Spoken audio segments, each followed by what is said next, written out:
Tomorrow, we are going to give the American people better leadership. We're going to make Donald Trump the next president. Republican vice presidential candidate Senator JD Vance rallied supporters in Wisconsin on Monday, urging them to make their voices heard as Election Day nears. In a fiery address, Vance stressed the significance of every single vote, noting that Wisconsin and Pennsylvania are crucial battlegrounds that could tip the balance of the election. Tomorrow is the last day. Tomorrow is the big day when we are going to vote in very big numbers in the state of Wisconsin. We're going to vote for change. We're going to vote for American prosperity. We're going to vote for Donald J. Trump to be the President of the United States. Throughout his speech, Vance projected confidence in the Republican turnout so far, highlighting the strength of early voting numbers. But he urged supporters not to become complacent, warning that the outcome remains uncertain. If you look at the early vote numbers, the absentee vote numbers, Republicans, we're doing as well as we ever have in the history of American elections. That's the good news.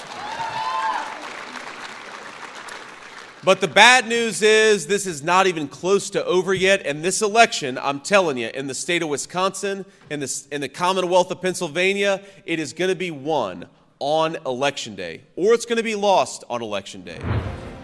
As Vance spoke, he emphasized the razor-thin margins that have historically defined tight elections, pointing to Florida's 2000 presidential race as a reminder.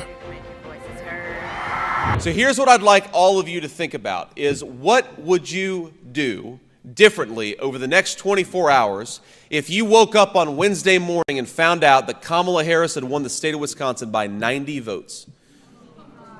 You think that sounds crazy? That was the margin in Florida in 2000 was that tiny.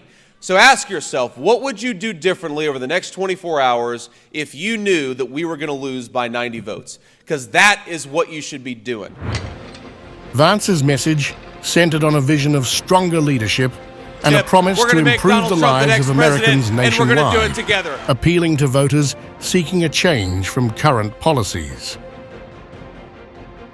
I want you to think about all of the American citizens who could be living a better life if they simply had better leadership in Washington, D.C. My friends, tomorrow we are going to give the American people better leadership. We're going to make Donald Trump the next president, and we're going to do it together. With just hours remaining before the polls open, Vance encouraged the crowd to mobilize for a final push in the swing state of Wisconsin, pledging to return to support them in the future.